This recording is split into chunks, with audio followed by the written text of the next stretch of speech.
होई गरम गरम दूध हमें हाउ वाला सिरप पिला देले बानी। हाउ वाला ई कहा हो?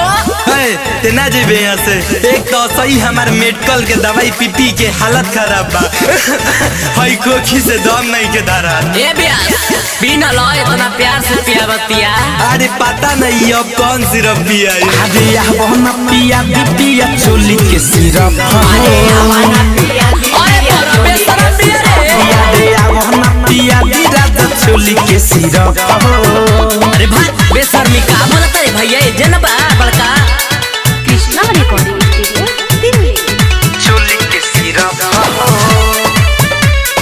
चोली के सिरप।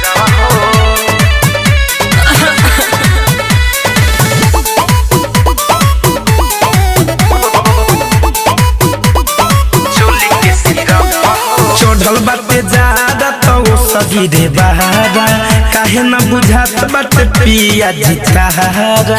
ढेर पीले तनी तो हगवास लग जाता। चढ़ल बाटे ज्यादा तो सगी रे बहारा काहे न बुझात बाटे पिया जितारा। भइल बा जवानी देखो आलू चप भइल बा जवानी देखो आलू चप। हवन पिया राजा चोली के सिरप। आवाना पिया चोली के सिरप। हवन पिया चोली के सिरप। चोली के सिरप चोली के सिरप।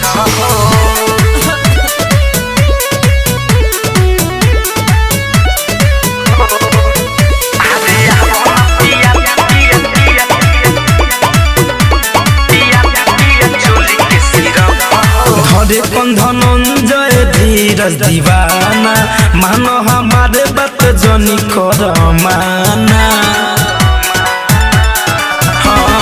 धरे धनंजय बीरू धीरज दीवाना मानो हमारे बात जनी कर माना। देखो ना कमर मोरा करे लप देखो ना कमर मोरा करे लप। हवन पिया चोली के सिरप। आवाना पिया चोली के सिरप। अरे हवन पिया राजा चोली के सिरप। मुखी नहीं होखी तोरा नहीं धरी कप। नहीं धारी कप तोरा नहीं धारी कप। अरे हवन पिया चोली के सिरप। आवाना पिया चोली के सिरप। किया रे हवन पिया राजा चोली के सिरप।